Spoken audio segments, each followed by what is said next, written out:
Good day, students, and welcome to our very first edition of Broadcasting and Atalaya publication. We are here in Cebu Eastern College Incorporated, creating special moments and achievement for students. This is AttenZone, powered by passion. Fueled by Facts. Good day, everyone. I'm Janelle Villarino. And I am Yulumi Catalunya with the full force of Atalaya Trend Entertainment Zone. Today is May 3, the sun is up, the sky is clear with no signs of rain all over the city. We're very excited to be here today to discuss a very important issue that affects many of us Filipinos. Today, we will be talking about the K-12 education system and its impact on students in the Philippines. The K-12 education system has been a controversial topic ever since it was implemented in 2013. It aims to provide 2 additional years of education before entering college or the workforce. However, there are some people argue that it is an additional burden on parents and on students, while others believe that it is very necessary to improve the quality of education in the Philippines to align it with international standards.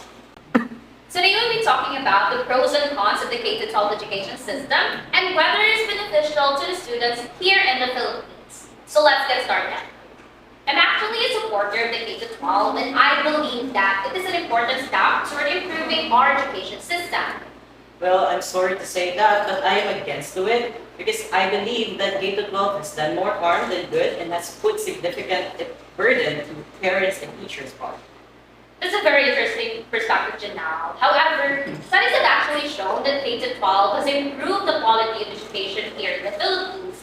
And according to a report by the Philippine Institute for Development Studies, K-12 has actually improved the curriculum and has provided more opportunities to students to develop their skills and explore their interests. But what about those financial burden that it places on parents? I mean, the additional expenses, because not all parents can afford to send their children to school. And as a matter of fact, Philippines is third world country.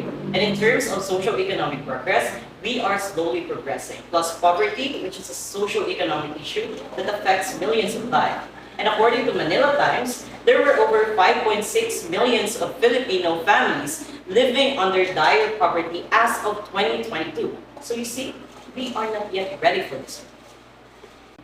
That's a valid concern now, but the Department of Education has already provided financial assistance to more than 3 million students under the Senior High School Voucher Program. And this program offers various scholarships and other financial aid options to students who can't afford the additional expenses. But what about those teachers who are struggling to adjust to the new curriculum? I mean, the implementation has resulted to the shortage of teachers and resources. I agree that there have been some challenges during the implementations of K-12, but the government has been taking steps to address this issue. And according to a report by World Bank, the government has already invested to teacher training programs and has allocated more resources to improve the quality of education here in the Philippines. But do you think adding 2 years to the program will make that much of difference? I mean, won't it just prolong the students' education without necessarily improving their skills? I completely understand your point on that one, Janelle, but if you're going to think of it, the additional 2 years will actually help the students provide more time to explore their interests and also develop their skills. And it can also help them prepare for the demanding workforce and higher education.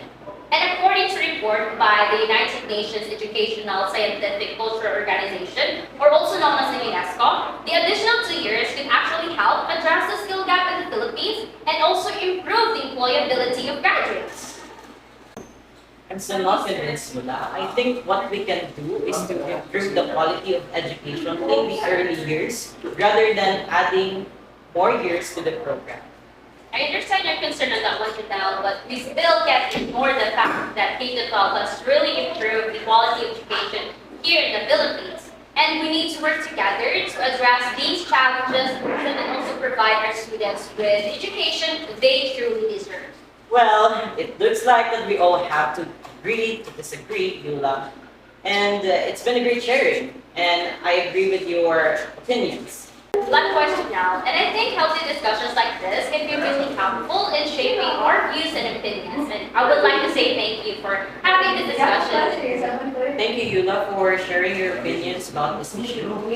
And we also would like to thank our dear viewers and we hope that you were able to learn something from this discussion of ours. And once again, my name is Yulami Catalunya. And I'm Janelle Villarino. This is AttenZone, powered by passion. Fueled by facts. Turn up the volume and turn it into Atalaya Trend Entertainment Zone. Signing off.